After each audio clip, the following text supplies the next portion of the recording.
Boa noite, senhoras e senhores. Estamos começando mais uma live aqui no meu canal. E hoje temos um tema bem interessante. Será que a nossa democracia está em crise? Será que a nossa democracia está em frangalhos? Até quando teremos esse ativismo judicial? E para tanto, vou convidar também a minha colega, amiga, professora Caroline Nobre Castelo Branco, para bater um papo sobre essa temática tão interessante, né? Ela que tem expertise na área de processo civil e direito constitucional, vai nos brindar aí com a sua fala hoje para conversar sobre essa temática tão instigante, né, e tão atual e polêmica atualmente. Então vamos aqui chamar a professora Carolina. Boa Olá, noite. boa Tudo bom, noite. professora? Oi, como é que tá a recepção aí, Carolina? Tá Agora travando? melhorou. Eu mudei Melhorou? aqui para o 4G. Tava um pouco ruim, mas já voltou. Ah, tá. Agora tá ótimo. Aqui também não. Como é que tá o áudio aí? O áudio, professora? Tá tudo bem? Tá ótimo, tá É? tudo Tranquilo? certinho. Tudo Que tranquilo com maravilha. vocês. Tranquilo. Professora, eu vou te chamar de Carol, tá? Até pela nossa Carol, amizade. claro, claro, Tá bom? Pode me sem chamar de Guilherme, de problemas. Tommy, como você achar melhor, tá? Até porque a gente já é amigos aí da faculdade Marta Falcão, né? Da qual a gente se conheceu. E fomos amigos aí, Verdade. colegas de faculdade, né? Então, a gente tem aí essa intimidade como colegas, amigos aí. Muito bem. Então, tá conversando aqui, Carol, a gente estava conversando aqui com os espectadores, né, os ouvintes, sobre essa temática tão interessante hoje, né? Eu até fiquei na dúvida, né, em trocar o tema, que eu estava pensando em democracia em crise, né? Democracia em frangalhos, né? Mas acaba todos levando para o mesmo, né, para o mesmo caminho, né, para o mesmo objetivo, que é falar sobre o ativismo judicial que tem acontecido aí, né, dentro do poder judiciário, né? Então, eu vou primeiramente, Carol, fazer aqui a leitura do seu currículo, tá? Só para o Tá pessoal certo. conhecer você, né? Você já é conhecida, né? Aqui em Manaus, Nem, né? Em nem diversos tanto. estados aí brasileiros, né? Com certeza, tá? Até pela sua expertise na área de processo civil, processo constitucional. Mas a gente vai aqui ler seu currículo e depois a gente pode começar com o nosso bate-papo, né? Nossa conversa informal. Pode ser? Pode ser. Maravilha, então. Bom, a professora Carolina Nobre Castelo Branco, ela é doutora em Direito Constitucional pela Unifor, tem mestrado em Direito Constitucional pela PUC de São Paulo, advogada e professora de graduação e pós-graduação, inclusive está com uma semana pesada aí na pós, né, Carol? Ah, encerrou ontem. Encerrou? Que ótimo. Né? E ela é membro também da Associação Brasileira de Direito Processual Constitucional. Então, estamos conversando com uma especialista, né, nessa área que nós vamos debater hoje, que está realmente bastante em voga nessa discussão sobre o que aconteceu aí com o deputado, né, federal, Daniel Silveira. Né? Então, nós vamos conversar sobre essas questões, não muito técnicas, né? Mas a gente vai tentar trazer aqui para a sociedade, né, para os ouvintes, que às vezes tem pessoas leigas, né, que estão nos assistindo, Sim, para tentar entender o que tem acontecido hoje, né, nesse enfrentamento dentro do Congresso Nacional, né, e na Suprema Corte Brasileira. Né? Podemos começar certinho. então, Carol? Podemos, sim, Vamos sem conversar problema então, nenhum. já que a gente está falando sobre a questão do ativismo judicial, né? Esse ativismo judicial, quando é que, você pode dizer assim, quando é que começou isso no Brasil, né? Quando é que começou esse movimento? Certo. Guilherme, primeiro eu queria agradecer a oportunidade de estar aqui conversando com você, agradecer o espaço, porque eu acho que realmente é um assunto que a gente precisa é, trazer mais para a população, não apenas para as pessoas do direito, mas também poder divulgar isso para outras pessoas. Eu sei que isso, né, que você tem esse trabalho de desmistificar algumas coisas na sua página no YouTube, então é Uhum. interessante que a gente tenha essa oportunidade aqui. E aí, já entrando, né, no assunto, durante a minha pesquisa de doutorado, eu tive a oportunidade de estudar esse assunto, porque realmente era algo que estava me incomodando. Né? Uhum. Da minha pesquisa de mestrado, que eu terminei em 2009, eu acreditava que o papel da jurisdição constitucional, né, então do Supremo Tribunal Federal, era um papel essencial na concretização de direitos fundamentais. Eu sustentei isso na minha dissertação. Mas Uhum. naquela época, em 2009, a gente ainda estava começando a receber alguns efeitos do constitucionalismo, que naquela época foi entendido como neoconstitucionalismo, inclusive, né? Muito se falava de neoconstitucionalismo, de aproximação do direito com a moral, em como que isso funcionaria. E aí, depois de algum tempo, eu acabei tendo a oportunidade de fazer doutorado terminar minha tese quase 10 anos depois, então imagino que foram alguns anos aí, né, fazendo a minha Sim, pesquisa nesse assunto. Eu comecei a me preocupar como que a gente podia ter uma construção de uma decisão jurídica um pouco mais democrática, em que os juízes não entrassem tanto assim em algumas questões que fossem questões morais e que essas decisões saíssem das experiências políticas que os juízes tinham, né? Essa sempre foi certo. uma preocupação minha, não só políticas, mas morais, né? E juízes de forma geral. Então, eu tive a oportunidade de desenvolver essa pesquisa e descobri, né, durante a minha pesquisa, que a gente acabou aceitando algumas coisas, talvez importadas, né, de uma maneira um pouquinho equivocada do que deveria ser. Então, a gente foi trazendo teorias de outros lugares e adaptando aqui a nossa maneira, né, de tratar, e acabou que isso, os juízes muitas vezes acabavam se sentindo no direito de decidir determinadas coisas, determinados assuntos que não estavam ali previstos em lei ou que não tinham sido debatidos democraticamente e simplesmente decidiam, né? De acordo com as Uhum, suas próprias opiniões. É aquilo que a gente fala de decisões solipsistas, né? uhum, Então, assim, essa tendência ativista deriva desse protagonismo judicial. E eu entendi que o protagonismo judicial, ele deriva de um movimento constitucional que a gente vem trazendo desde a Constituição de 88. Por quê? Porque o protagonismo em si não é só o poder judiciário fazer as coisas de acordo com, né, com a opinião que ele tem, mas é no sentido de que aquilo que não é feito por outras instâncias, né, ou por outros poderes, como, por exemplo, pelo executivo e pelo legislativo, o poder judiciário, desculpa, poderia fazer, né, no sentido uhum, de que existem direitos constitucionais aí previstos para isso. Então, acho que a primeira distinção que a gente precisa fazer é o que é esse ativismo. Porque uhum, quando a gente fala de ativismo judicial, tem gente que entende o ativismo judicial como essa atitude que eu falei para vocês, uma atitude solipsista, né? Aquilo que vai da cabeça do juiz, é uma decisão que surge de acordo com a opinião dele, de acordo com a base moral que ele tem. E outra certo. coisa é uma atitude, uma decisão jurídica que deriva do texto constitucional, porque o nosso texto constitucional não é político somente, né? O nosso texto constitucional ele é também jurídico. Então, se a decisão ela deriva do texto constitucional, a gente está dizendo então que a decisão ela é adequada. E aí não Sim. seria uma decisão ativista. Né? Mas há muita polêmica nesse sentido. E aí a gente precisa também ter cuidado para não confundir o ativismo com a judicialização da política. Porque Uhum, a judicialização da política é o movimento de levar questões políticas para dentro do Poder Judiciário, para que o Poder Judiciário decida essas questões. E muitas uhum. vezes essa entrega dessas decisões, ela não é não é algo que o Poder Judiciário se apodera, né? A gente sabe que tem algumas exceções, mas assim, na maioria das vezes isso chega até o Poder Judiciário por meio de uma DI, de uma DPF, que muitas vezes os próprios partidos políticos deixam de debater isso na Câmara e aí começam a discutir isso, levar isso para o Poder Judiciário decidir. Uhum.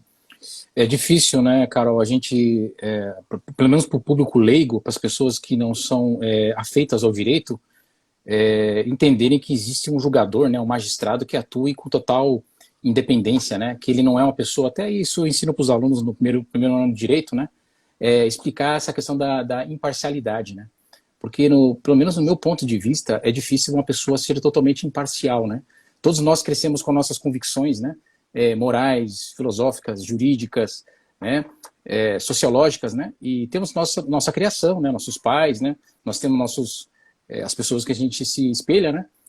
Então é Uhum. difícil você dizer que um juiz tenha total imparcialidade, né, nos seus julgamentos, né? É uma questão assim bastante interessante, né, de se Isso, verificar, né? isso é um ponto também que é algo que hoje em dia eu tenho também estudado, né? Como que a gente vai. Isso tem muito a ver com os vieses cognitivos, né? Com a forma como a gente escolhe tomar determinadas decisões e como a gente se alimenta de determinados assuntos. Isso realmente é algo que pode levar a gente a ter uma outra visão a respeito das coisas, né? E por isso que é muito complicado manter a manutenção dessa imparcialidade se não houver aí instrumentos que garantam isso para a gente, né? E é por isso que a gente precisa pensar que instrumentos seriam esses que poderia fazer com que os juízes se contivessem um pouco mais, né? Digamos assim. Os juízes de forma geral, e aqui eu não estou falando somente dos juízes, né? Dos ministros do STF. Sim. Porque quando você olha lá, por exemplo, um juiz que vai pegar uma causa que envolva lá na corte desportiva, né? Que vai envolver uma questão que envolva o Flamengo e o Vasco. E o cara é vascaíno roxo. E vai ter que tomar uma decisão sobre o destino do time da qual ele né? Pelo menos ele tem um pensamento antagônico, né? Oposto, né? Porque é o time rival, vamos dizer assim.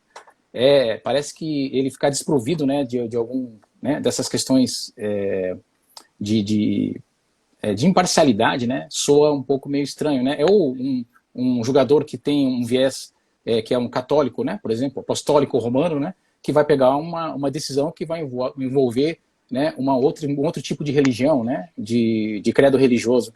Então são questões assim realmente que deixa assim a gente, né? Que faz a gente começar a pensar, né? Exato. E aí essa questão da imparcialidade fica até difícil. A gente que é professor de processo civil fica até difícil explicar, né, os casos de imparcialidade e os casos de suspeição, porque realmente é mais difícil de comprovar, né? Sim, com certeza. Mas voltando aqui, então, Carol, você citou essas questões aí, né, tanto do ativismo judicial como da judicialização política. Achei interessantíssimo que você fez já essa diferenciação, né? E para quem quiser assistir, né, depois da entrevista de novo, para entender os conceitos que você está trazendo, né, que às vezes é um pouquinho complicado as pessoas entenderem, né, mas é bem interessante a gente discutir essas temáticas tão, né, tão atuais. A gente ouve agora do termo juristocracia, né, e também o termo supremocracia, né. Tem diferença nesses termos? Dá para a gente fazer uma diferenciação entre esses vocábulos? Eu diria que o supremocracia, eu acho que foi até o professor Pedro Lenza que trouxe esse termo. Não sei, eu não me recordo se tem algum outro constitucionalista que trouxe. E acho que o supremocracia deriva da ideia da juristocracia, né? A juristocracia é essa preponderância que a gente teria, né, das decisões do Poder Judiciário, e é uma preocupação que não somente aqui no Brasil a gente tem, mas também em outros países do mundo, né, com relação à contenção, determinados assuntos, determinadas questões morais relevantes que não seriam parte, né, daquilo, da competência do Poder Judiciário decidir, como que isso poderia influenciar no aspecto democrático, porque numa democracia natural, né, na maneira como nós entendemos que deveria funcionar, o Supremo Tribunal Federal ou o Poder Judiciário que esteja ali na situação de controlar a Constituição, né, de controlar a aplicação da Constituição, ele está ocupando uma posição de proteger um sistema jurídico democrático, proteger o Estado de Direito constitucional. Isso pelo menos é o que a nossa Constituição diz, né? É importante a gente perceber, por exemplo, nos Estados Unidos, o Judicial Review ele não está previsto na Constituição americana. Então, lá o debate de ativismo judicial e contenção do Poder Judiciário é muito mais forte do que aqui. E a gente traz algumas coisas de lá porque a gente sente os efeitos disso, né? Mas a nossa Constituição diz, né, que o nosso Poder Judiciário, o nosso Supremo Tribunal Federal, é que vai guardar a Constituição Federal. Então, a gente tem uma questão jurídica antes de ser só uma questão teórica e política. É uma questão jurídica mesmo, ele ter o poder que tem. O que a gente talvez tenha dificuldade maior aqui no Brasil de entender é o papel também dos outros poderes, porque eu penso que se hoje a gente fala de supremocracia, é porque os outros poderes também não estão fazendo aquilo que poderiam fazer, né? Não só o judiciário poderia funcionar de uma forma mais autocontida, mas também os outros poderes poderiam funcionar de uma forma mais ativa. Essa semana dei aula de eu dei um módulo na pós-direito público, em que eu tive que falar sobre princípios e poderes da administração pública. E a gente estava vendo ali vários princípios, moralidade, eficiência, impessoalidade, são princípios que nunca foram aplicados, ou, na prática, nunca se foi uma preocupação de se aplicar, na realidade mesmo, porque senão a gente não estaria passando pela situação que a gente está passando agora, né? Numa pandemia, na situação que nós estamos. Então, eu acho que tem essas questões que a gente tem que levar em consideração, sabe? Não sou uma defensora, apesar de ser constitucionalista e estudiosa da jurisdição constitucional, eu não defendo o poder judiciário acima de qualquer coisa, mas eu também entendo a importância dos 3 poderes para a manutenção da democracia. Perfeito. Você falou do neoconstitucionalismo, né? Daí me trouxe vários juristas, né? Filósofos aí, Conrad Hess, né? Que trabalha a questão da eficácia normativa da Constituição. Aí tem Ferdinand Lassalle, nunca esteve tão atual, né? Quando fala sobre os fatores reais do poder, né? Ou quando a gente fala de Peter Haber, né? Que fala sobre os intérpretes da Constituição, né? Quem são os verdadeiros intérpretes da Constituição? Me parece que agora o debate está ficando tão popular, né? As pessoas, você vê qualquer pessoa na rua sabe quem são os ministros do STF, né? Ninguém sabia antes. Hoje as pessoas sabem quem é o presidente da Câmara ou do Senado, as pessoas sabem, né? Sabe quem são os ministros que estão atuando no Poder Executivo. Quer dizer, eu acho que isso é importante, né? Essa politização é importante, né? As pessoas têm que começar, porque para esse processo democrático funcionar realmente, deve existir, né, esse entrosamento das pessoas, né? E eu acho que o STF nunca teve tanta evidência, e é difícil alguém não saber dizer o nome de algum ministro do STF. Talvez ele não saiba nem dizer o nome de algum ministro do poder, da pasta do Executivo, mas com certeza vai saber do STF, né? Nunca teve tão evidência, né? Então a gente percebe, né, essa participação, esse ativismo da população, né? Então essa questão do Haber, quando ele fala, né, dos intérpretes da Constituição, me parece que a sociedade nunca esteve tão presente como hoje, né? E sabe o que é engraçado? A gente está falando disso e, de fato, né? Eu lembro muito bem da época da minha graduação, a gente nem sabia, né? A gente não estudava decisões do Supremo Tribunal Federal, decisões do STJ. Hoje em dia, qualquer aluno de direito da graduação tem que estudar as decisões, não basta ficar só na lei, a gente precisa estudar as decisões dos tribunais, não apenas, né, do STJ, STF, mas também dos tribunais locais, muitas vezes. Até para a gente advogar, a gente precisa, né, saber. E aí você falou isso, mas assim, pouquíssimas pessoas se recordam das pessoas que votaram para deputado, para senador, para vereador, porque esses são os que fazem as leis. E essas pessoas são muitas vezes que colocam determinadas leis que são inconstitucionais a serem decididas pelo Supremo Tribunal Federal. E é complicado, porque enquanto a gente não consertar isso, vou ver aqui, né? Enquanto a gente não consertar isso, a gente vai continuar tendo essa supremocracia, juristocracia, né, nesse sentido. Legal mesmo. Eu acho que até o Otto Bachoff, né, escreveu sobre isso, né? Normas constitucionais e inconstitucionais, né? Isso. E você se falou a gente for ver... Desculpa, Guilherme, mas se você for ver as emendas, as próprias emendas constitucionais, muitas vezes são votadas por causa de forças de poder que nada tem a ver com os interesses sociais. Tá aí a prova dessa última PEC que estão querendo fazer, né, com relação à imunidade parlamentar. Ótimo. Você falou dessa questão que às vezes talvez a democracia não esteja tão funcionando bem, não só por uma questão do poder judiciário, mas uma inércia, talvez, né, do poder executivo ou do poder legislativo. E agora essa questão que você falou agora do poder legislativo é interessante, né, porque realmente, às vezes, me parece que existe uma inércia mesmo, né, talvez não sei se uma má vontade, né, do poder legislativo, um desinteresse na pauta, né, em querer fazer avançar certas pautas, né, pro interesse da sociedade, né, pro Brasil. E aí que entra, né, o presidente da Assembleia, o presidente do Senado Federal, né, para fazer que o Brasil avance, né, a gente quer que o Brasil cresça, né, a gente, independente do espectro político que a gente possa estar aqui discutindo, né, Carol, a gente quer que o Brasil sempre avance, né. Agora, o que é passado, né? O que aconteceu, isso aí a gente não pode esquecer, né? Até porque a minha tese de doutorado foi sobre o direito do esquecimento. A gente não pode esquecer da corrupção que aconteceu no nosso país, né? Com certeza isso não pode passar uma borracha como se nada tivesse acontecido. O que aconteceu, né?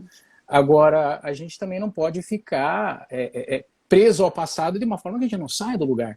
Então, acho que realmente o poder legislativo com o executivo tem que ter uma harmonia, né? Como diz aí Montesquieu, né? Então acho que realmente tem que trabalhar essa questão, né? Não sei como é que você tem visto esse tríplice aspecto, né? Essa harmonia entre executivo, legislativo e judiciário. Como é que se enxerga isso hoje? Bom, como deveria ser, é que um poder deveria poder controlar o outro poder, né? Eu sempre falo que o poder legislativo, o poder executivo e o poder judiciário são poderes da República. E a gente vive numa república. Apesar de a gente falar muito de democracia, a gente esquece que nós vivemos numa república. Então, aquilo que esses poderes fazem, eles só fazem porque eles podem fazer. E quem diz que eles podem fazer o que fazem é a nossa Constituição. Então, a Sim. gente, dentro da ideia da teoria do poder constituinte, a gente sabe que tem poder, o poder originário é a soberania popular, é a base, né, do poder originário. A gente, como povo, é que coloca essas pessoas no poder para que elas possam, com possibilidade mesmo de atuar, né, possibilidade de agir da maneira como eles agem. Mas essa possibilidade de agir, ela não é livre. Né? A própria Constituição traz os limites e as competências de cada um daqueles que estão ali integrantes integrando esses poderes, né? Tanto do executivo, quanto do legislativo, quanto do judiciário. Então, quando eu falei, por exemplo, que a função do Supremo Tribunal Federal é guardar a Constituição, a função do STJ é guardar as normas infraconstitucionais, né? A legislação federal, né? Trazer aí a uniformidade de interpretação sobre como a gente tem que entender essas normas. Agora, com relação aos poderes em si, a relação desses poderes, ela fica cada vez mais fragilizada quando a gente tem pessoas que representam a gente, né, numa situação de estarem eleitos pelo povo, que não tem postura republicana. E isso, para mim, é bastante grave, né? E como que a gente entende que algumas pessoas podem falar em nome de todos, quando na verdade está falando só para alguns. No contexto republicano, a gente tem que entender que ali, no momento que eu estou ocupando um cargo, eu estou ocupando um cargo para todo mundo, para uma nação inteira. Né? E isso gera disputas, sem dúvida. E, por outro lado, a gente também tem ali o próprio poder judiciário que se excede muitas vezes e também não tem a mesma postura republicana por achar que tem liberdade de fazer o que quer fazer. Né? E o nosso Congresso Nacional muitas vezes dorme, eu acho, porque a gente precisaria... esse caso que a gente vivenciou nos últimos dias, a Constituição traz várias maneiras de resolver isso, né? Perfeito. Várias maneiras de resolver isso e a gente acabou indo pelo caminho mais complicado possível. Mais espinhoso, né? Exato. O Bernardo fala aqui, Bernardo Montalvão, o legislativo anda muito popular em tempos de PEC da imunidade, nós vamos falar disso já logo logo. Segura aí, Bernardo.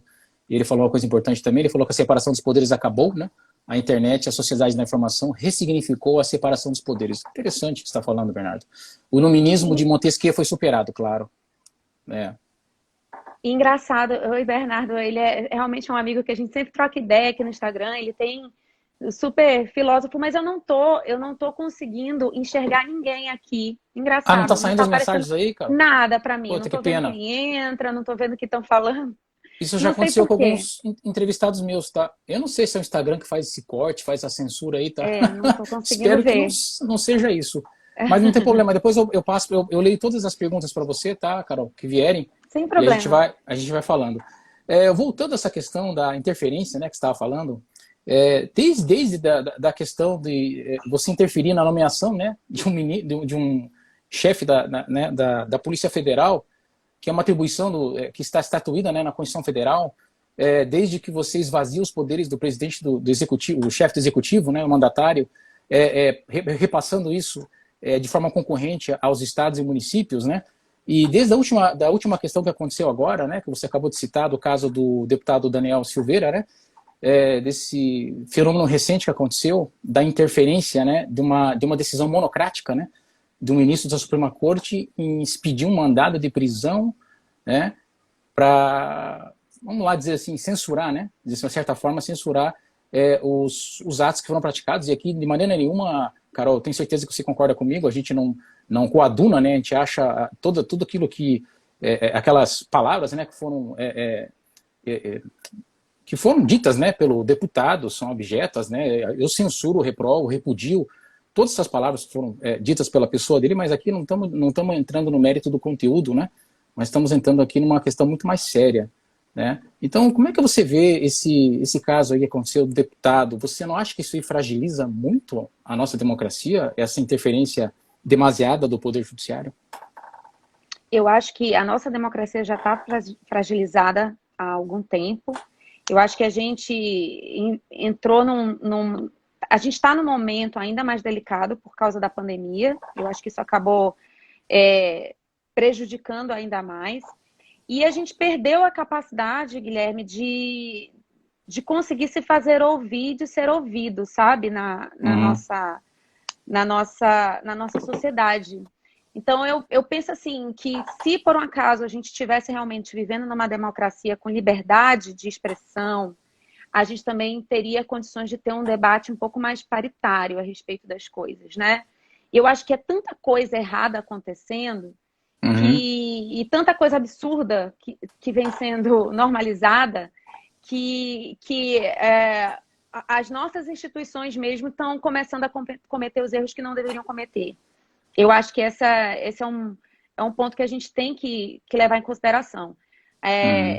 Acho que nunca, né, estudando direito constitucional, jurisdição constitucional, eu imaginaria que um processo começaria dentro do Supremo Tribunal Federal por meio de um ministro, né? A gente sabe que Perfeito. existem caminhos, né? A Procuradoria da República, o MPF, né? Até mesmo o próprio partido do deputado, enfim, até mesmo o próprio Conselho Nacional da República, enfim, a gente tem meios para isso. A nossa Constituição Sim. traz, né? O Conselho da República, no artigo 90, traz aí também o artigo 136 da Constituição.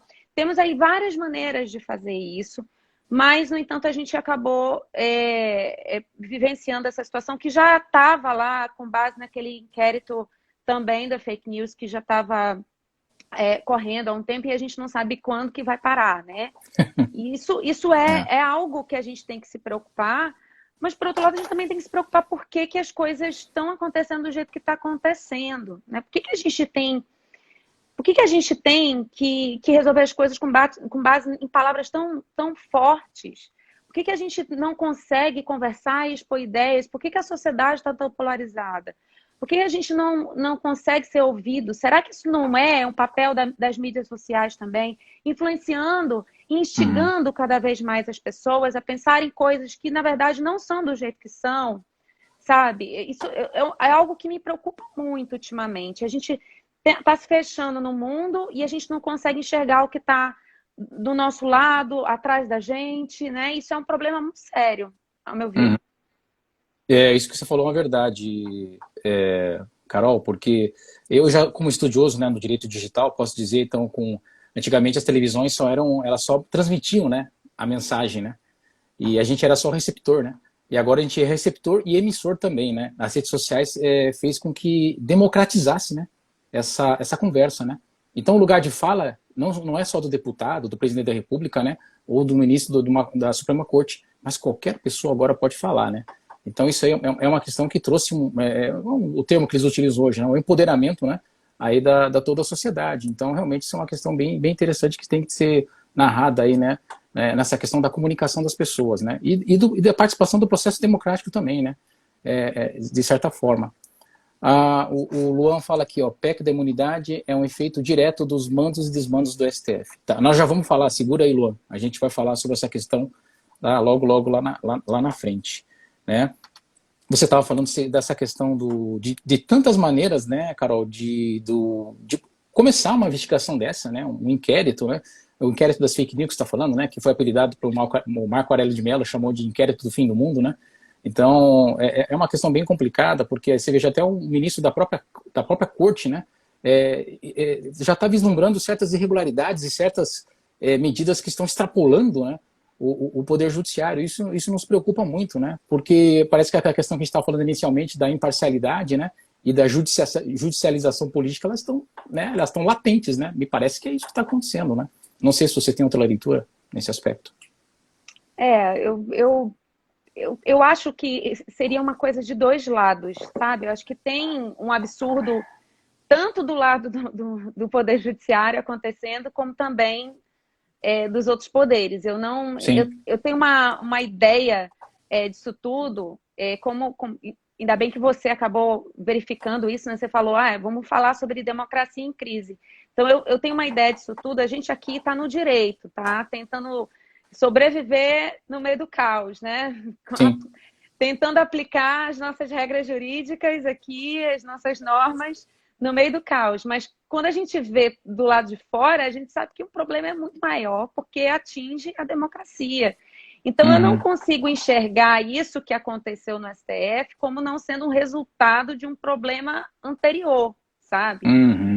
É isso que, assim, eu não consigo atacar simplesmente a situação que o STF se pôs, sem identificar que nós também temos outros problemas nos outros poderes. É óbvio que agora a gente está vendo, está falando muito do STF, porque é o STF que está decidindo muita coisa, né? Sim. Então, se a gente tivesse um deputado decidindo muita coisa, o Congresso Nacional decidindo muita coisa e sendo muito enfático e criticando e fazendo algo para além daquilo que poderia fazer, não sei se a gente estaria também falando dessa maneira. Essa é a dúvida que eu tenho.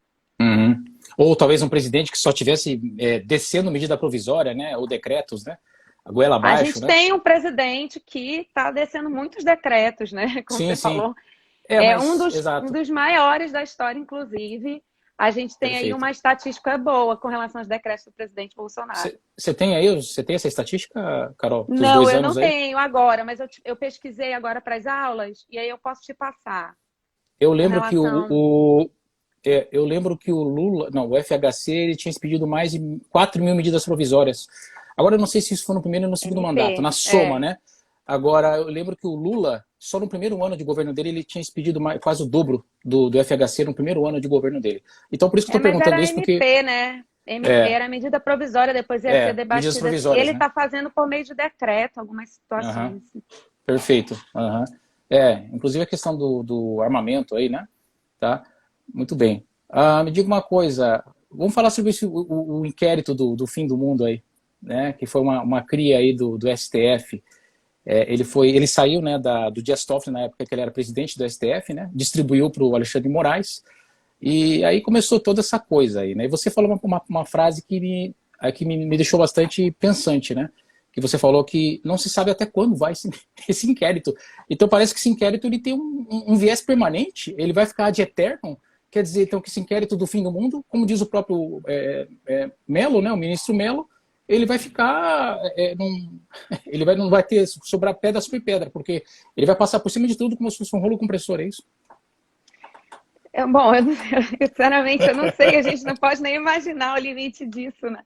A gente acha que não dá para imaginar, infelizmente, mas eu não sei nem o que te dizer, porque se a gente tivesse assim, a base jurídica para dizer, não, esse inquérito funciona por causa disso, né? Funciona da seguinte maneira, a gente entrar aí numa justificativa jurídica, é muito difícil, porque eu realmente não consigo encontrar, a não ser que seja aquela justificativa de manutenção da ordem democrática, né? A justificativa. Agora, a gente, com base na ideia de devido processo legal que a gente estuda e leciona, a gente sabe que é complicado, né?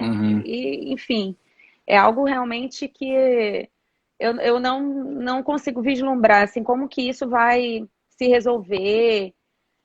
É porque ele começa errado, né? Ele começa errado e vai errado até o fim, né, Carol? Se você começa errado, é a teoria dos frutos da árvore envenenada, né? É Theory of the Poison Tree, né? Se você começa com a coisa errada, os frutos dela vão ser tudo ruim, né? Pelo menos é o que eu penso, né? Eu concordo com você. Mas eu não sei, eu já ouvi de pessoas dizendo que era uma atitude desesperada, né, do Supremo Tribunal Federal de querer colocar ordem em determinadas situações que estavam sendo normalizadas, né? E, enfim, eu realmente não sei te dizer, assim, do ponto de vista jurídico, constitucional mesmo, até onde que isso vai. Eu não conseguiria... Diante das ameaças, né, dos supostos atos antidemocráticos, né, ou fake news, né, que a Suprema Corte poderia estar sendo vitimizada, né?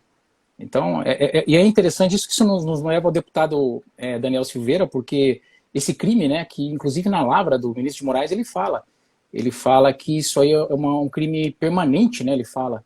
Então, isso me preocupa muito, porque o que é o crime permanente, né? Porque se todas as pessoas que postaram vídeos, né, nas redes sociais, a exemplo do YouTube, e diversos deputados fizeram isso, né, de vários espectros políticos, né, inclusive ameaçando o presidente da República, né, alguns ficavam jogando futebol com a cabeça dele, né, alguns chamaram de genocida, outros ministros da Suprema Corte também já fizeram, também acusaram, né, o ex-general do Exército, né, também dizendo que ele estava compactuando com o genocídio, né? Então você veja, se você começar a olhar isso, trazer a Lei de Segurança Nacional, que foi invocada pelo mesmo ministro, né?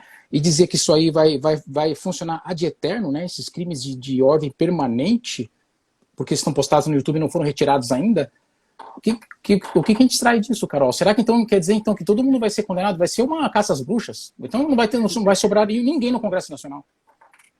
Eu tenho a seguinte imagem disso tudo, a visão, a minha interpretação a respeito disso tudo. Primeiro, eu acho que é um problema derivado da forma como a gente vem solucionando as coisas no Brasil.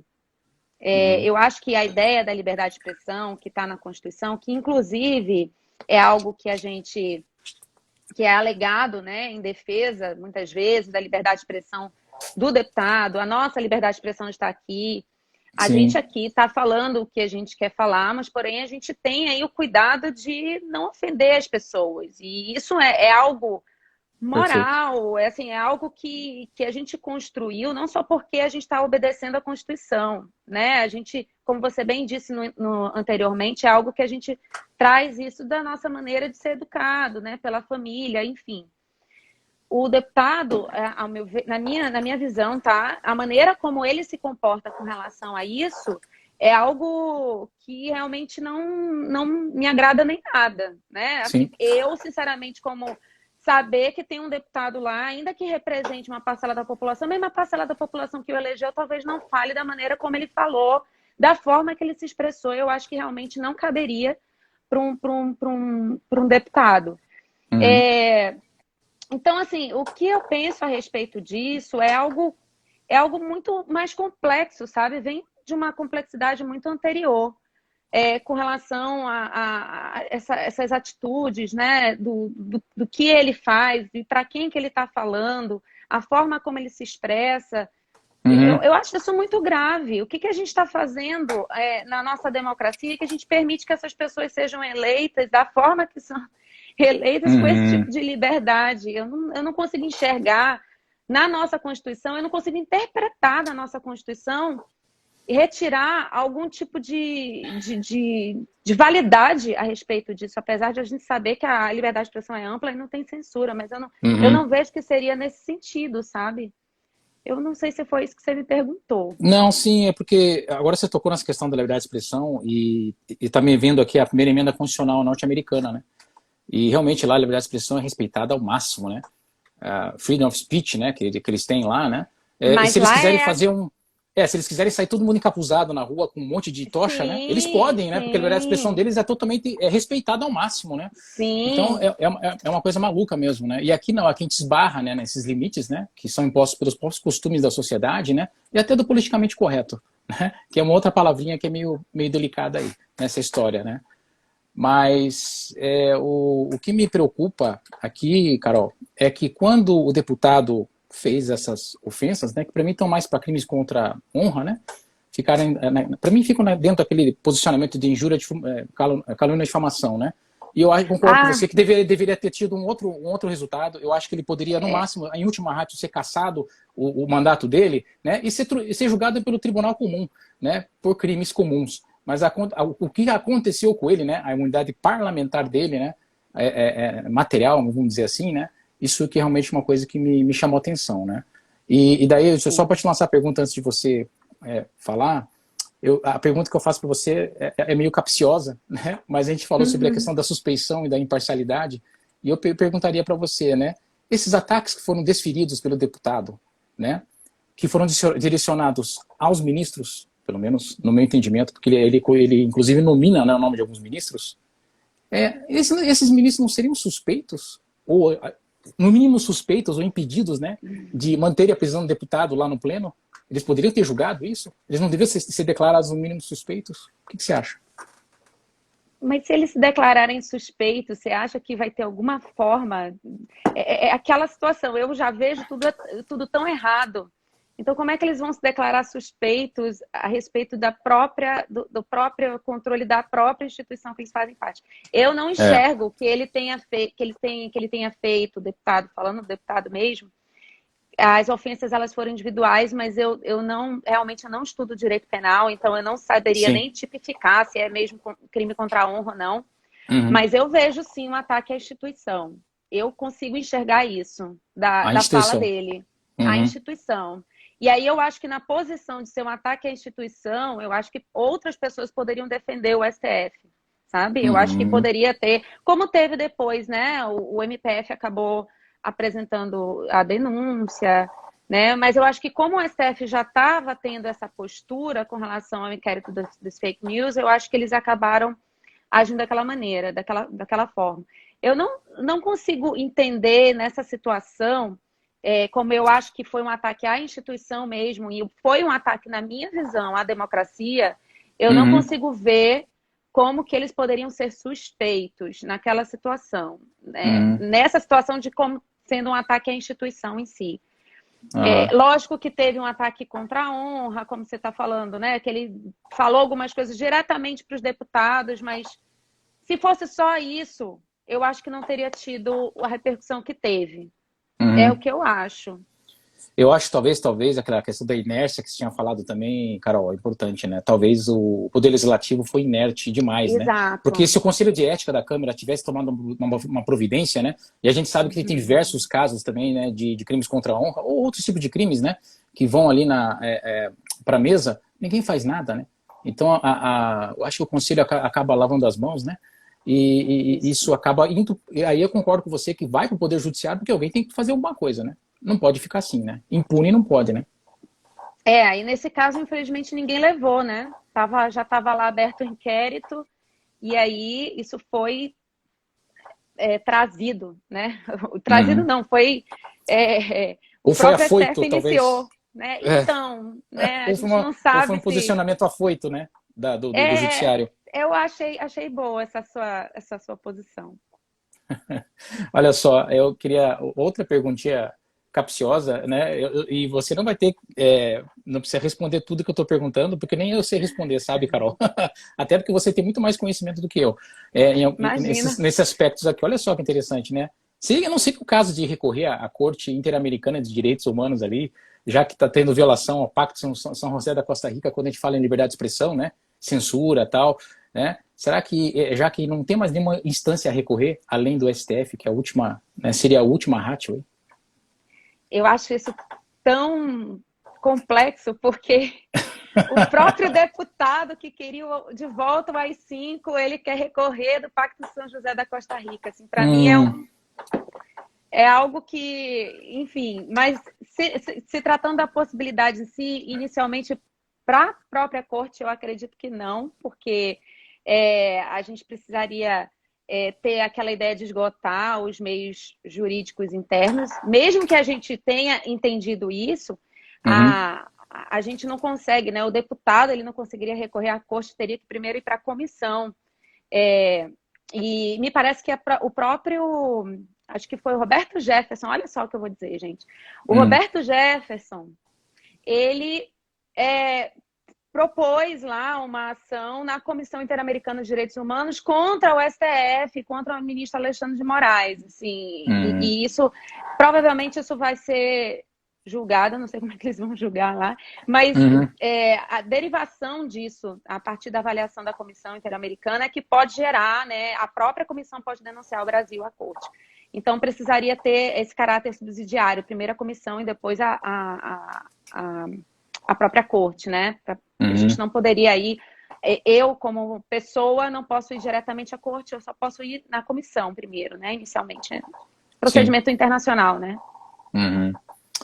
Acho que você já respondeu essa pergunta aqui, mas no caso do deputado, né, que a gente está aqui em voga, e pelo mesmo princípio que você invocou, né, devido ao processo legal, né, o due process of law, né, essa provocação não deveria ter partido da PGR, né? Então a gente vê que são vícios sobre vícios, né, Carol? E a coisa vai acumulando, né? Chega uma hora que, como você falou, vira uma bagunça, né? A gente nem sabe mais está discutindo, né? Porque o inquérito começa de uma forma já disforme, né? Ela já começa de uma forma atípica, né? E quando você está falando, não, mas agora o cara mandou, né, de ofício, né, uma ordem monocrática para instaurar, né, mandar prender o cara, não sei o quê, um crime inafiançável, né, permanente. E daí você começa a falar, pô, mas é tanta coisa, né? É tanta ofensa, é tanto disparate que a gente se perde, né? O que você pensa sobre essa construção, né? Bom, eu acho que a gente precisa saber separar o que, por isso que eu falei a construção uma ideia de república, porque a gente precisa separar aquilo que eu sou como pessoa e aquilo que eu sou como deputado, aquilo que eu sou como pessoa e aquilo que eu sou como ministro, aquilo que eu sou como pessoa e aquilo que eu sou como presidente, porque isso já facilitaria muito o entendimento do cargo que a pessoa ocupa, de uma postura mais institucional e republicana, e a importância que aquele cargo tem. Eu acredito que realmente a gente esteja numa situação que não teria como, né, resolver de uma outra forma. E eu nem sei, a gente que estuda direito constitucional, a gente não sabe nem como, né, controlar esse tipo de coisa. Talvez a gente precise realmente trazer um debate sobre a necessidade da gente falar da democracia, não sobre o aspecto tão politizado que hoje em dia nós temos, no sentido de ser... Às vezes parece que se a gente fala democracia, parece que a gente está se apropriando de uma determinada visão, de um determinado segmento político. Eu sinto às vezes isso. Ou quando a gente fala de república, parece que eu também estou falando de uma determinada visão, de um determinado segmento político. Tudo está muito politizado e a gente não consegue entender a base das questões. A gente já fala de mudar a Constituição, sendo que a gente nem conseguiu cumprir a Constituição que a gente tem ainda, a gente já está falando em mudar. Então, a gente fala de uma emenda constitucional para resolver um problema, mas a gente não observa os princípios constitucionais básicos que não precisariam ter uma lei constitucional.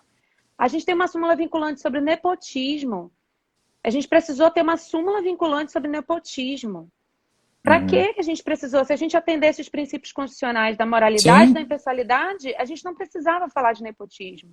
Então, claro, eu acho que aqui a gente espera muito a lei, a gente espera muito a resolver com base num mandado judicial. E eu também falo muito isso nas aulas de direito processual civil, porque parece que a gente fica sempre esperando da justiça o resultado daquilo que a gente tem, que a gente não consegue construir nas nossas relações. Se a gente não consegue resolver os nossos problemas, a gente tem que ter um âmbito do Estado. O Estado tem que oferecer para a gente isso. Mas parece que tudo a gente está levando para o Poder Judiciário. Isso também é um problema que a gente tem que identificar.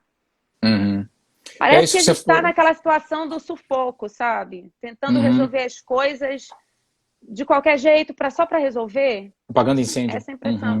Exatamente. E você falou uma coisa interessante aí também, eu escrevi isso no meu mestrado, né? Essa questão da inflação constitucional, né? Então me parece que é muita lei, né, Carol? É muita lei e pouco cumprimento, né? É muita lei e pouca eficácia, né? Então é muito complicado isso, né? Nós temos uma Constituição Federal que, acho que, salvo engano meu, tem 302 artigos, né? E ela é uma coxa de retalhos, né? A gente sabe disso, né? Historicamente, aí, né? É um pouco de alemão, um pouquinho de norte-americano, um pouquinho de português. Então fica uma coisa assim meio estranha, né? Então quando a gente fala em toda hora querer resolver coisa com leis, né? E nós vamos falar disso já daqui a pouco quando a gente for falar sobre a PEC, né, da imunidade, aí, justamente nesse tocante, né? Voltando à questão do Daniel, o artigo 53, parágrafo 2º, né, da Constituição Federal fala, né, que é sobre crime inafiançável, né? Essa que é a questão que eu já estava falando com você antes, né? Aí fala lá de racismo, né, tortura, tráfico, ilícito de entorpecentes, né, drogas, terrorismo, né? Então, se você olhar, me parece que o ministro, quando expediu, né, expediu esse mandado de prisão, que é outra coisa bizarra, né, que eu entenda, em que base que ele expediu esse mandado de prisão? Se a gente for olhar, né, o artigo 53, que é uma exceção, né, o parágrafo 2º é uma exceção, aonde que se enquadra dentro desse, né, dentro desse dispositivo que a gente possa entender que houve aí né, uma ofensa a esse dispositivo? Será que ele não forçou demais a exceção? É isso que acontece quando a gente está falando do ativismo. É exatamente Uhum, esse movimento. Eu decido e depois eu procuro o dispositivo legal para justificar a minha decisão. perfeito. Né? Na ideia de um devido processo legal, não é assim que é para funcionar as coisas. A gente tem um caminho processual que nos leva a decidir de uma determinada maneira a partir de cada fase processual. Então, Uhum, se a gente parte do princípio de que tem que decidir de alguma forma e depois eu vou buscar na legislação a maneira de justificar a decisão, isso complica, né? A maneira como eu vou decidir já é adulterada. Já começou uhum, equivocado desde o início e tem a ver com aquela imparcialidade que você falou.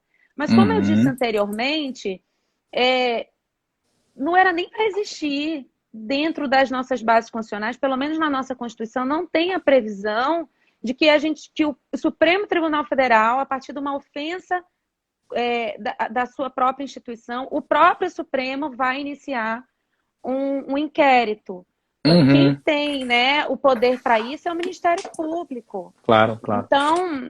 Então, fica até difícil você falar de uma prisão ser legal ou não legal, porque se o próprio inquérito foi entendido como equivocado, a gente não tem como imaginar que uma prisão decorrente dele estaria certa, estaria correta. Pelo menos É no verdade. nosso mundo aqui, no nosso mundo que está aqui abaixo do STF é assim, né? É assim que as coisas funcionam. Se um juiz, por acaso, começa o processo errado, se ele é parcial, todo o processo acaba podendo ser anulado em Sim. função daquela característica, né, que foi identificada. O juiz tinha algum interesse direto naquele processo. Mas é Uhum, aquilo que eu falei para você, eu acho que é um problema muito mais complexo.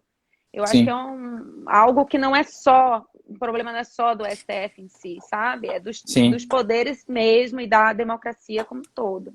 Um conflito de poderes, né? Vamos dizer assim, né? Porque eu me lembro do inquérito esse inquérito das fake news, dos atos antidemocráticos, como quando ele foi instaurado no seu nascedouro, a própria a Procuradora-Geral da República era a Raquel Dodge na época, né? Ela já dizia que já começou errado, né? Isso foi reiterado por diversos procuradores da República, né? Disseram que eram totalmente, eles não concordavam, né? Com o formato, né? Que se criou esse processo, esse inquérito, né? No STF, né? O próprio ministro da Justiça na época se manifestou também, né? Dessa forma, sendo o contrário, né? Desses disparates, né? Que eram desproporcionais, né? As prisões que aconteceram, né? A jornalistas, né? Que aconteceram com a deputados e, enfim, pessoas que estavam aliadas à base conservadora, né? Do governo federal. Mas, voltando ao caso do Daniel, Carol, a gente vê diversos vídeos aí, né, na internet, né, se popularizando aí, né? Aí as pessoas agora estão fazendo aí aquilo que eu sou defensor, né, que é o direito ao esquecimento, né? E aí vem essa questão dos vídeos sendo relembrados, né? Sendo rememorados, de deputados ameaçando, falando mal, né? E injúrias, difamações, calúnias, ameaças, né? Como é que fala? Fazendo apologia a homicídio, né? Suicídio, quer dizer, tem tudo que é tipo de incitação à violência, né? Incitação a, tem tudo que é um código penal ali, né? Então dá para brincar de código penal. Inclusive pessoas comuns fazendo isso também, né? Então, quando eu fiz aquela pergunta para você do crime permanente, né, é isso que é a minha preocupação. Se o próprio ministro, né, na sua lavra, falou lá que esse é um crime que se vai perpetuar, né? Então, isso me preocupa, porque então tá todos nós aqui, como você falou, né, nós estamos aqui sob o julgo de serem censurados, né, ou de estarem respondendo aqui no futuro, daqui a pouco, nós que somos aqui do baixo clero ainda, pessoas comuns, Uhum. né, estarem aí sendo possíveis de serem presas, né? A qualquer momento vai bater alguém na nossa porta ali. Eu tenho até medo de fazer uma live dessa aqui, que daqui a pouco vai aparecer o pessoal da Polícia Federal aqui, né? E lá o meu conterrâneo da Polícia Federal vai bater a porta ali e vai falar, ó, Guilherme, e daí? Vem aqui, vamos passear de Uber Black, né? Então, feito esse introito aí, a gente vê aqui que aí esse caso aqui que a gente está falando da quebra de decoro, né? Do deputado que foi recém-preso, aí você vê o caso também de uma deputada, né, a Flor de Lis, né, que ela foi mandante do assassinato do próprio marido. Aí você vê o caso do senador Chico Rodrigues, que encontraram lá milhares de reais nas suas roupas íntimas, né. Não seria aí um nítido exemplo, e essas pessoas estão aí, né? Não aconteceu nada com essas pessoas, então não seria um exemplo nítido de 3 pesos e 3 medidas aí? Como é que fica essa isonomia de tratamento processual? Bom, eu acho que são situações diferentes. Eu Sim, acho que todas elas são situações diferentes. E eu acho que também, pelo fato até de ter um crime correspondente, ter uma investigação policial, é, é, o tratamento legal acabou sendo diferente. Né? sim. Porque teve uma investigação policial, teve denúncia do Ministério Público, então a maneira como, se eu não me engano, a Flor de Lis, inclusive o TJ, agora TJ do Rio, né? Ela é do Rio, né? É, do Rio. Parece que o TJ acabou decidindo um pouco depois dessa situação toda do Daniel Silveira que ela iria ser presa também, né? Acho que foi Uhum, isso. Eu vi assim rapidamente a notícia no jornal. E assim, eu vejo situações distintas, né? Nesses uhum, casos, teve ali a participação do Ministério Público, então teve o devido processo legal em algumas situações, mas eu também vejo o problema paralelo, né? uhum, Das imunidades não serem utilizadas como um objetivo de se privar ou de ter privilégios perante situações que poderiam acontecer com cidadãos comuns. Nós uhum. aqui, né? Se a gente Sim, estivesse praticando os crimes que eles estão praticando, nós não teríamos direito a foro privilegiado, nada numa dessas situações. A gente sabe que existem prerrogativas para que eles possam exercer o direito deles como parlamentares, uhum, mas essas situações de. Eu sempre achei isso, tá, Guilherme? Eu estou falando aqui de uma maneira. Porque eu também não estudo direito penal, não tenho sim, base filosófica de direito penal, mas eu sempre claro. achei que o tratamento político, o tratamento, desculpa, criminal para determinados tipos de crime tinham que ser diferenciados, tinha que ser diferenciado, Sim, uhum, né? Com relação a corrupção, crimes de colarinho branco, aquelas pessoas que receberam crédito da uhum, população e de perfeito. repente elas são eleitas e lá tenha toda a oportunidade de fazer algo pela população, mas estão fazendo justamente o contrário, para mim, Uhum, esse tipo de tratamento deveria ser diferente, sabe? uhum, Na minha visão.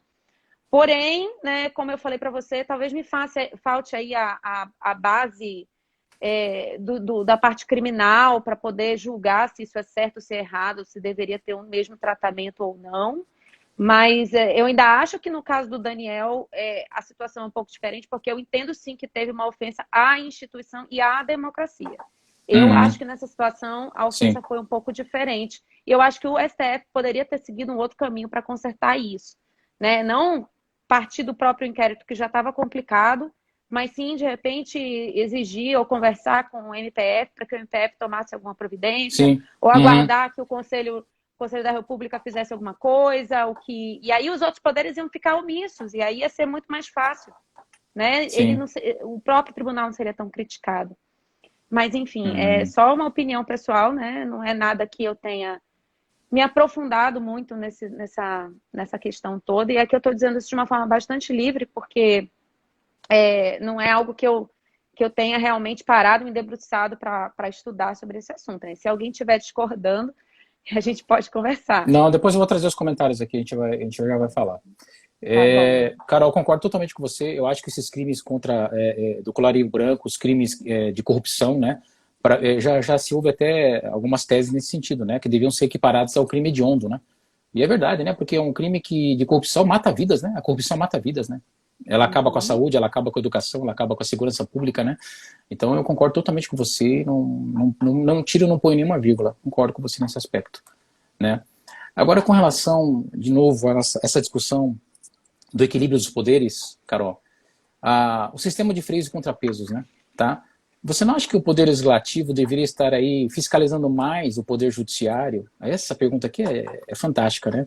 Não tem uma sensação de impotência do cidadão médio, né? Do cidadão afegão, né? Eu, você, um certo ar supremo, no Supremo, né? Como é que a gente poderia reduzir ou evitar esses atos reiterados aí? Né? Então, será que não está tendo a inércia mesmo que a gente estava conversando antes do legislativo? Seria ótimo que os nossos poderes que podem fazer alguma coisa pela gente, né, no nosso dia a dia, que é justamente poder executivo e poder legislativo, Seria ótimo que eles cumprissem a Constituição. Se a gente partisse desse princípio, a gente não estaria levando metade dessas situações para o STF, Perfeito. como eu imagino. Uhum. Então, seria ótimo se a gente visse que tem um prefeito, um governador, que de fato, na hora que assume o cargo, tem como agenda a Constituição Federal ou a Perfeito. Constituição Estadual. Isso seria o melhor dos mundos. Mas Sim. como a gente não tem isso, né, a gente tem esse problema de levar tudo para a justiça. É como se fosse a nossa última alternativa. Né? A gente acaba acreditando que é só pelo Poder Judiciário que os nossos direitos constitucionais ou os nossos direitos civis ou do consumidor vão funcionar. Até nas nossas práticas isso não funciona. Nas nossas Sim. práticas contratuais, a gente não acaba, na nossa vida privada, a gente acaba não cumprindo. Então, eu vejo sim que a gente está passando por um problema de controle entre os poderes. Não era para ser assim, né? Pelo sistema de freios e contrapesos.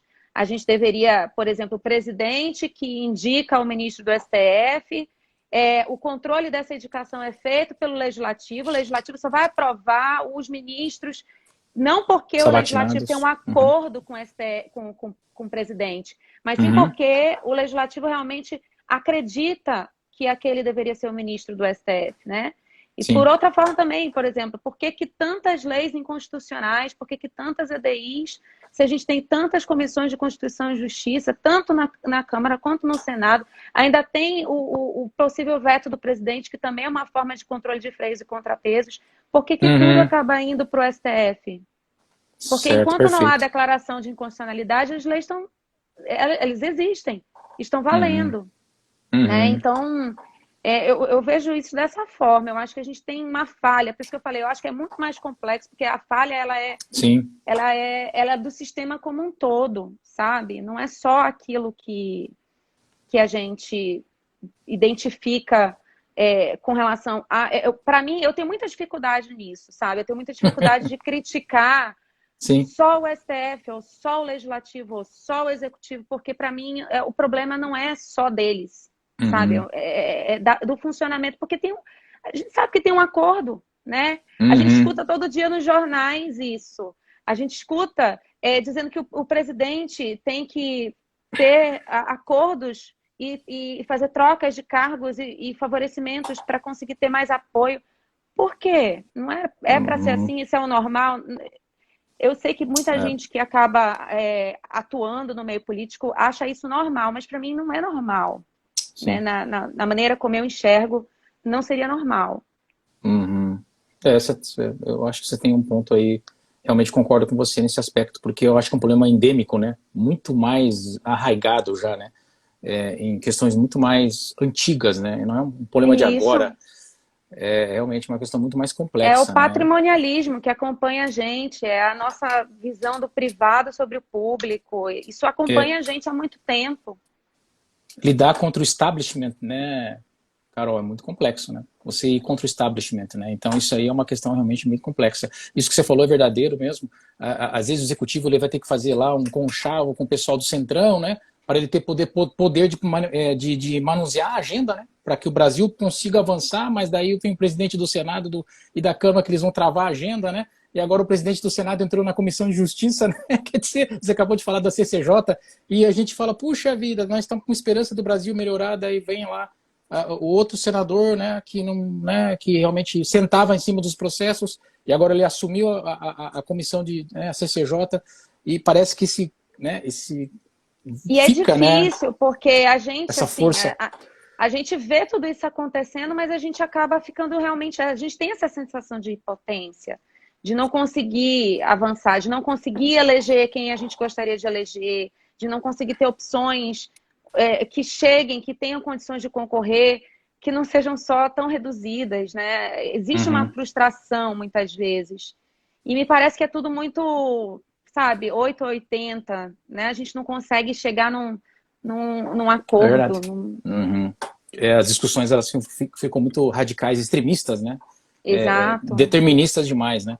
Olha só, Carol, a gente tem 81 ministros, né? Compondo o Senado Federal, olha só.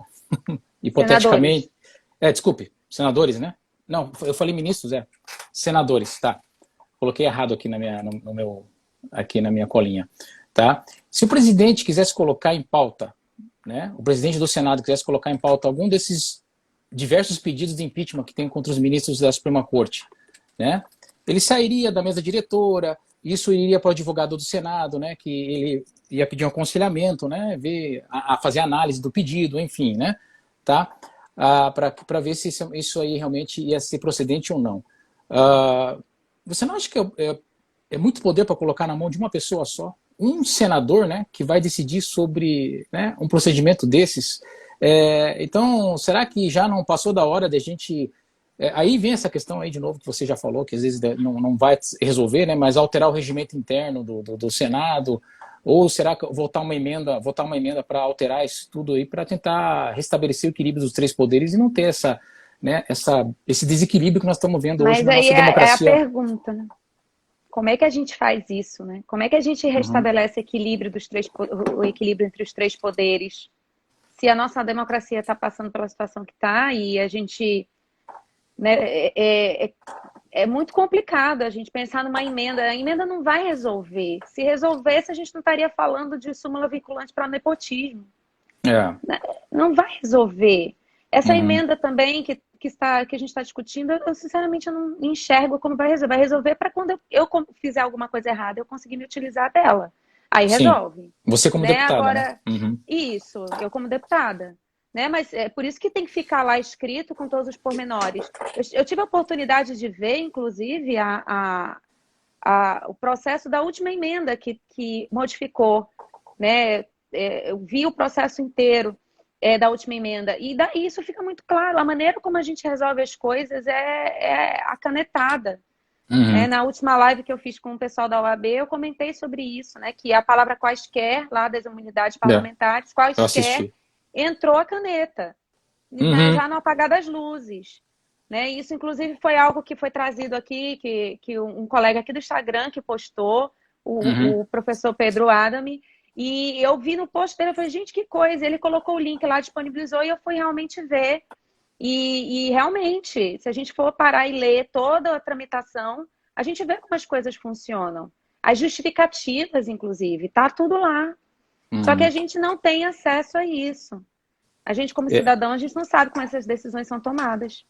essa palavra quaisquer ela é uma palavra mágica, né? Porque dependendo da hermenêutica, né, que for aplicada ali no momento, né, ia fazer aí Heidegger e, né, fazer aí os hermeneutas, né, clássicos aí, é um cabelo em pé, né, da forma que estaria sendo aplicado, né, não uma interpretação teleológica, né, mas ela teria uma interpretação totalmente disforme, né, do que estaria se realmente buscando, né. E aí vou começar a falar sobre a PEC aqui, falta só mais uma, estamos acabando a live aqui já, tá, Carol?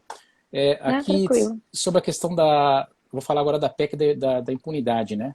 Que é o que eu queria falar para vocês, é o apelido que está recebendo aí, né?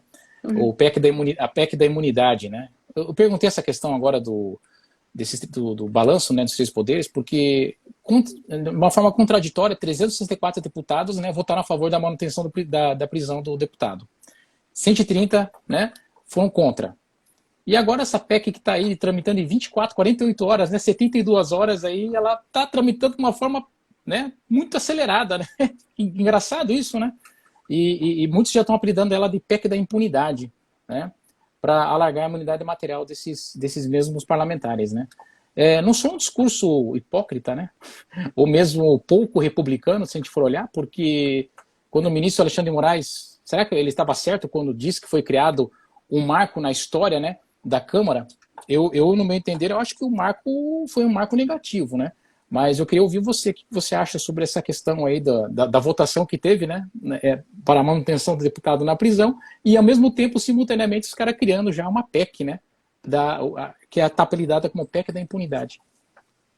Eu só queria que eles fizessem isso para outras questões, que fosse tão rápido essa Com certeza, preocupação. verdade. A gente aqui, que está aqui no Amazonas, a gente percebeu que o avanço aqui da situação que a gente estava de sem oxigênio, tudo isso causou um problema muito grave com relação à própria economia local, a maneira como que as Uhum. coisas estão funcionando aqui, as pessoas que perderam emprego, as crianças que não estão tendo acesso à educação online porque não tem dinheiro para ter um celular, não têm Perfeito. condições de ter acesso. Isso é um problema muito mais grave. Eles estão Sim, decidindo isso. Como é que a nossa sociedade vai estar daqui a 10 anos?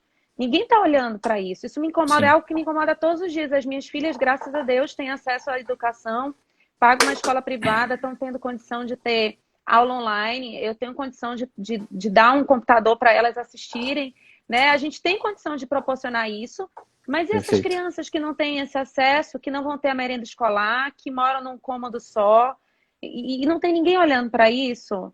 Eu acho Uhum. isso tão incrível, porque não está mexendo diretamente com eles, é por isso. Isso, sem dúvida, é uma questão republicana. É aqui, de novo, né? Eu estou dando opinião pessoal Uhum. a respeito de um A, assunto.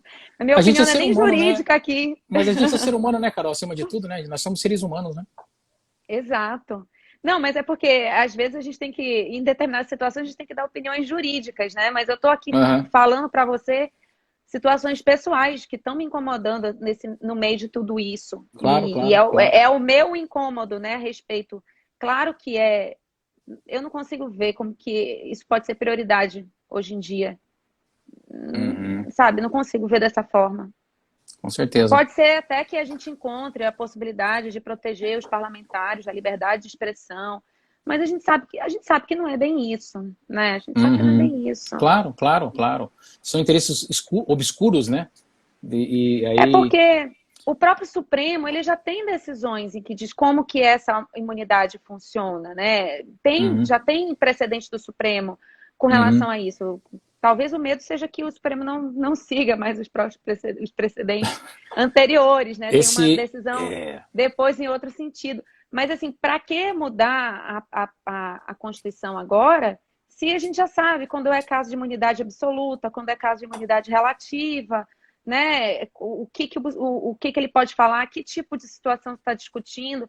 A gente está falando ali de ofensas, não tem nada a ver com o voto dele sobre nenhuma questão política, ele não está defendendo o ponto de vista político dele ali. Sim. Ou se tiver um ponto de vista, não pode ser considerado ponto de vista político, né? Eu não consigo enxergar dessa forma. Você comentou uma questão bem delicada aí. Você falou do efeito modulatório do STF, né? Quando a gente falou do julgamento da condenação em segunda instância, né? Você vê já tem um efeito. Eles mudaram 4 vezes, né? O mesmo posicionamento, inclusive alguns ministros mesmo, né? Mudaram em questão de 2, 3 anos, né? Mudaram o posicionamento deles. É uma questão muito complicada, né, Carol? Isso aí, né? Tira, né, essa estabilidade, né? A segurança jurídica que deveria ser dada pela corte, né? Que é para ser aí a guardiã, né? Da nossa Constituição, né? Isso traz a estabilidade, né? Isso é uma coisa É, muito séria. mas não só o STF, né? Os outros tribunais também acabam contribuindo também para esse tipo de Perfeito. insegurança. Também. Olha só, tem uns comentários interessantes aqui, ó. Pode ser até alguns conhecidos seus, ó. O Luan Sawada fala: PEC da imunidade é um efeito direto dos mandos e desmandos do STF. Aí o teu colega aqui, o Bernardo Montavão, ele falou: a PEC da imunidade ainda acredita no texto, lê do engano. Qualquer que seja o texto de qualquer que seja a PEC, será interpretada. O texto não limita a interpretação. A PEC da imunidade é um paradoxo, né? Só se controla a retórica aprendendo retórica. Deixa eu ver se tem mais comentários aqui que eu deixei e guardei esses comentários para, né, o momento oportuno aqui, o que nós estamos falando aqui. Tem um monte de gente entrando aqui, tem muitos colegas aí. Acho que eu vi a Cintia Ai, entrando gente, aí. eu não tô conseguindo ver ninguém. Eu queria agradecer a presença de todo mundo, que eu não sei quem é. Eu não tô conseguindo ver ninguém, eu não posso nem falar com as pessoas. A Patrícia fala, a Patrícia Alves fala, é o sistema, infelizmente. Deixa eu ver se tem mais gente aqui. Aí entrou o professor Carlos Alberto, não sei se é teu conhecido. Professor Carlos Alberto, fiz a live com ele na segunda-feira. Ele entrou aí. Ó, Leco, tive o prazer de estudar com vocês dois, grandes estudiosos. Leco Alex, grande abraço Ah, fraterno. foi nosso aluno. Lembrou dele? Legal. Lembro. Deixa eu ver se tem algum outro questionamento aqui. Meu sobrinho mandou uma mensagem pro lugar errado aqui. Tá falando de videogame aqui, tudo bem. Olha só, aí para a gente encerrar então, Carol, essa frase aqui que é dita tanto, né, popularmente aí por jornalistas, né, comentaristas políticos, e eu queria só saber o que você, por derradeiro, acha, né, dessa frase aqui do Barbosa, né? Você me mandou um texto, eu vou ler depois com calma, né? Achei interessante ali um texto escrito, né, por um estudioso aí sobre o Barbosa, né, e o Poder Judiciário. Então, falando nessa mesma linha aí, quando o Rui Barbosa diz que a pior ditadura é a do Poder Judiciário, contra ela não há quem recorrer, né? O que a gente pode extrair dessa lição do Rui Barbosa? Bom, eu não sei, eu realmente acho que a pior ditadura é qualquer forma de ditadura, Qualquer mesmo sendo do ditadura. judiciário, né? Qualquer tipo de ditadura, qualquer situação que a gente tenha que viver, Uhum. se a gente tem o Poder Judiciário, pelo menos na construção, né, do Rui Barbosa, na maneira como ele trouxe o próprio Supremo Tribunal Federal, a ideia de justiça, a Uhum. aproximação de que o Supremo Tribunal Federal, numa república, representa esse tipo de papel, é, a gente tem que compreender que existe aí uma importância das nossas cortes. A gente não pode simplesmente atacar, né, de Claro. forma gratuita. Eu tenho muita preocupação com isso, sabe, Guilherme? Assim, sendo bem sincera com você. Eu tenho muita preocupação quando criticam o STF sem compreender o papel do STF. A gente pode não ter um STF hoje, nosso STF tem 130 anos, Uhum. acabou de completar. E ele existe desde a nossa República. Então, se a gente hoje talvez não esteja satisfeito com a maneira como o STF está funcionando, não significa que a instituição ela tem que ser Não, substituída. com certeza E que a não. mesma coisa com relação à nossa Constituição, porque eu acho muito delicado a gente falar de ditadura e não lembrar do que a gente pode ter. Isso, eu estou falando isso porque nos últimos índices que a gente acompanha, tem até o Democracy Index da Economist, eu até postei lá no meu Instagram, Uhum. a democracia não é mais uma coisa normal, né? Não é Sim. mais o natural. Uhum. Democracia é a exceção. É a Uhum. exceção. A gente está com quase que o mundo inteiro numa situação autoritária. Então a gente tem que Uhum. ter muito cuidado com isso. Por que que a gente tem regimes autoritários na maior parte do mundo? Será que as Uhum. Suprema Cortes lá existem? Será que os tribunais constitucionais existem nesses Uhum. locais? Será que os juízes têm liberdade de criticar o poder executivo e o poder legislativo? Perfeito. A gente também tem que lembrar do outro lado. Se a gente está Uhum. falando aqui da atitude negativa, mas a gente tem que lembrar do outro lado também, né? Que é Uhum. um poder controla outro poder. E a Sim. função do STF seria manter a nossa Constituição. Então, eu tenho muito cuidado com relação a isso. E já que a gente está fazendo uma live aqui, que você falou que no seu canal você quer, né, divulgar esse tipo de outros, também para as pessoas que são leigas e não só para o pessoal do público do direito, é Uhum. importante que a gente esclareça isso, para que a gente não entre numa ideia de que não, é melhor que a gente não tenha um STF, é melhor que a gente só tenha uma pessoa que toma conta da gente e vai fazer tudo pela gente. Não, não é bem Não, não, assim, não. né? A gente pode ter uma preocupação aí com um problema grave derivado disso. A nossa democracia está muito fragilizada, como você falou, democracia em crise. Eu acredito nisso também. A gente está numa situação frágil, né? Uhum. Tudo está Eu, acontecendo de uma forma equivocada. eu concordo totalmente com você. Não tiro nada também. Carol, eu acho realmente que você não deve falar mal da instituição do STF, né? Talvez nós estamos tendo aí uma composição atual do STF, né? Já que você falou que são 130 anos, né, de composição do STF, que não é uma das melhores, né? Vamos dizer assim. Concordo totalmente com você que a crítica não é a instituição do Supremo Tribunal Federal, né? Talvez a crítica seja alguns elementos que compõem, né, essa Suprema Corte. Né? E concordo totalmente com você também que a ditadura não pode ser que não venha só do poder, né, judiciário, mas ela pode vir do poder executivo, a exemplo, né, de Uhum. tantos casos internacionais que a gente vai ver, que a gente pode falar aí, né, nossos vizinhos aí, Venezuela, né, Cuba, a gente pode trazer vários casos aí, né, na Coreia do Norte, né, do Irã, né, tá, então existem diversos tipos, né, de situações aí que a gente pode enquadrar, né, como um estado ditatorial, realmente, né? Então, e a própria história nossa já dizia isso também, né? Como aconteceu nas grandes guerras mundiais, né? A exemplo do Holocausto, né? Então, concordo totalmente com você que esse estado ditatorial, né? Ele pode vir de qualquer dos poderes, né? Tanto é que o que aconteceu ali na Venezuela foi uma coisa muito séria, né? O poder legislativo, né, foi esvaziado, né? E o STF, né, que seria aí a corte máxima, né, ali daquele país, ela perdeu totalmente os poderes, né? Foi caçada, né, os poderes ali. É. Então, isso aconteceu em outros países também da América Latina, né? Não é só Sim, lá, né? é. E a gente tem que lembrar que se isso acontece, muitas das questões que a gente tem aqui, muitos dos limites que a gente tem, ainda que a gente tenha uma situação, que a gente esteja passando por uma crise, muitos dos limites que a gente ainda tem hoje e das liberdades que a gente tem hoje, graças ao sistema que a gente tem, né? Graças a gente ter Sim, uma Constituição do jeito que a gente tem. Já imaginou se a verdade, gente claro. acorda com uma outra Constituição, o que não vai acontecer com todos Uhum, nós aqui? sim, Né? Então, a gente precisa realmente ter esse tipo de preocupação. Eu acho que, assim, só encerrando assim, minha questão de opinião, porque eu estou falando, eu muito acho, né? Eu só não, acho que tem que a achar mesmo. gente. Eu só acho que às vezes a gente está perdendo aquilo que é mais importante.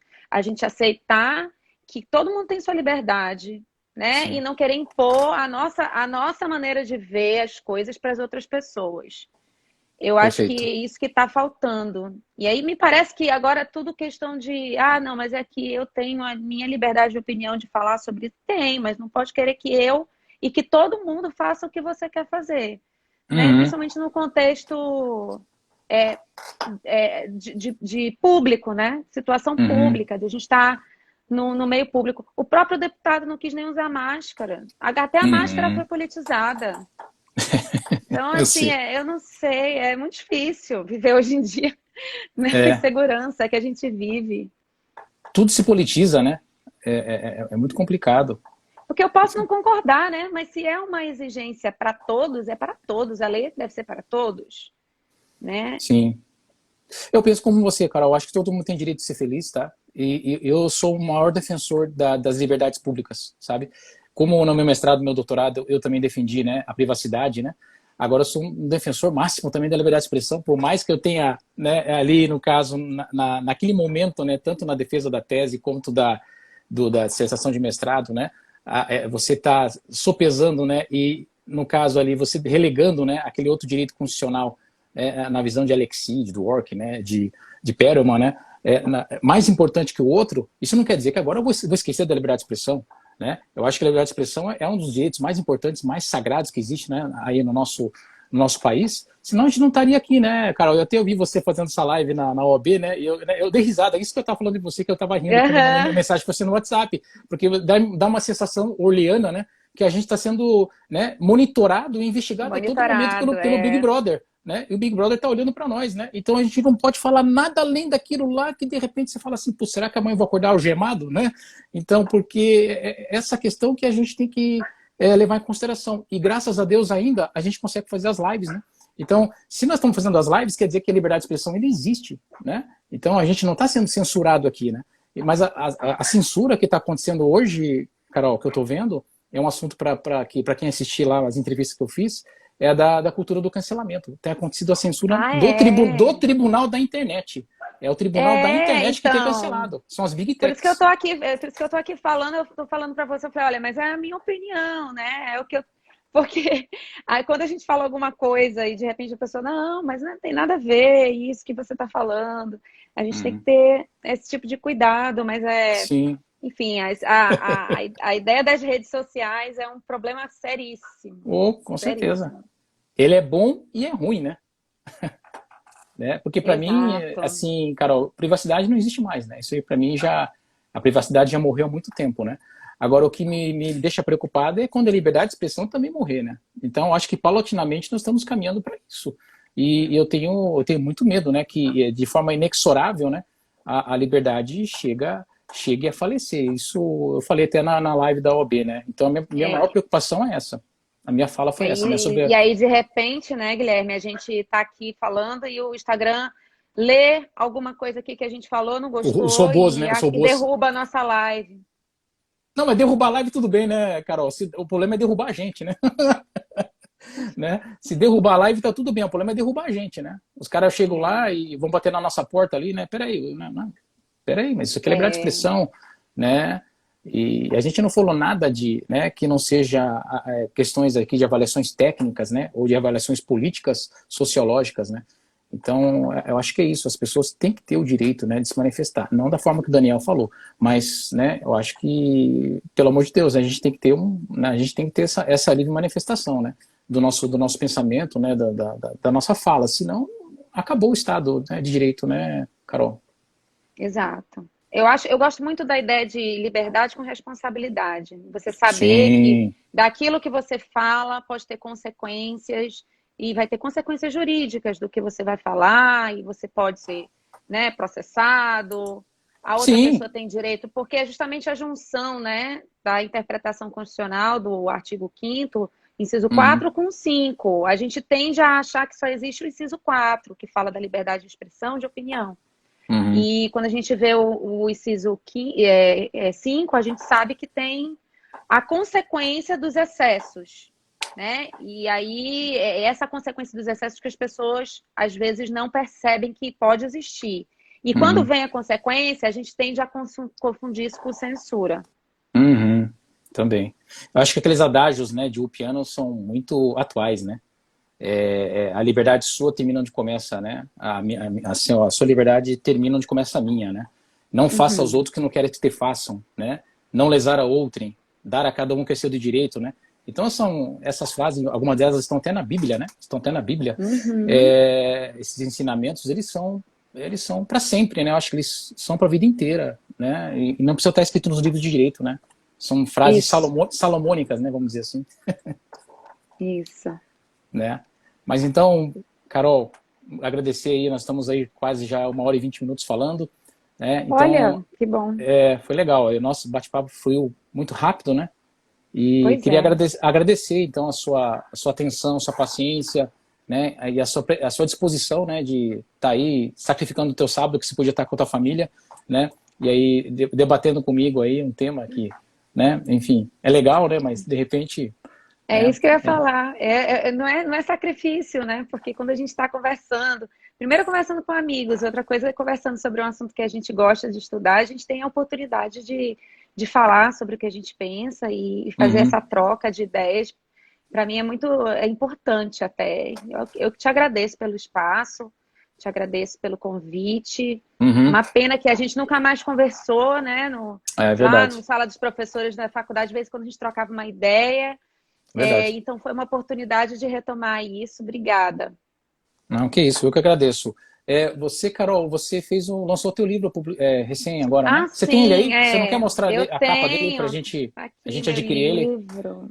Como é que é o nome dele? Construção Construção Democrática. democrática da decisão jurídica. Então, eu avalio aqui, né, o constitucionalismo, ativismo judicial, Muito falo legal. dos instrumentos para entender uma decisão jurídica de uma forma mais democrática, falo Uhum, do devido processo legal, avalio algumas teorias, né, que a gente aplica, Alex Dworkin, e outros que a gente sempre fala aqui no nosso meio de interpretação e do direito. E também tem um capítulo inicial da democracia, e que quem acabou me levando para esse caminho foi meu orientador de doutorado, o professor Filomeno, que ele deu toda essa base política e me chamou a atenção nas aulas de teoria política lá da Unifor. Ele realmente ele entende muito de política, então nas aulas eu realmente aproveitei muito, e isso foi me uhum, levando para esse caminho de realmente estudar de uma forma mais aprofundada, né? Agora, depois da tese, eu estou realmente me dedicando a isso, estudar a democracia, as consequências dessa crise que a gente está vivendo. É uhum, algo que agora eu realmente estou achando interessante, porque eu percebi que o problema não é só do direito, né? Não é só do sistema jurídico. Nosso problema, ele vem anterior. uhum. É É, é- isso. é verdade que Ah, vocês sim. tiveram. Ah, e o Ah, livro é da Lumen ah, Iuris. Foi publicado na Lumen Iuris, tem no do site Rio de da Lumen Janeiro, né? Iuris.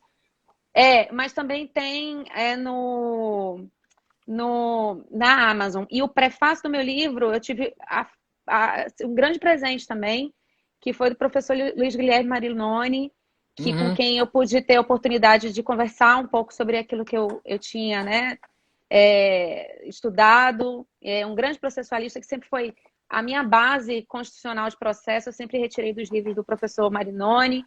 E uhum. sempre indiquei os livros do professor Marinoni também na graduação, porque eu realmente fui bastante Então influente. tá, Carol, eu vou aí. Depois eu vou querer um autógrafo do teu livro aí, tá bom? Ah, sim, com certeza. Assim que tudo estiver tranquilo, a gente providencia. Maravilha. Então tá, eu agradeço então novamente, Carol, pela sua aula de hoje, né? Aí Que sobre a nada. democracia, né? Conversa, Sobre eu a que gente, agradeço. tá bom? Espero que a gente volte aí a conversar novamente aí em outros momentos, tá? Então agradeço mesmo aí pela sua participação de hoje. Tá, ok. Obrigada também, Guilherme.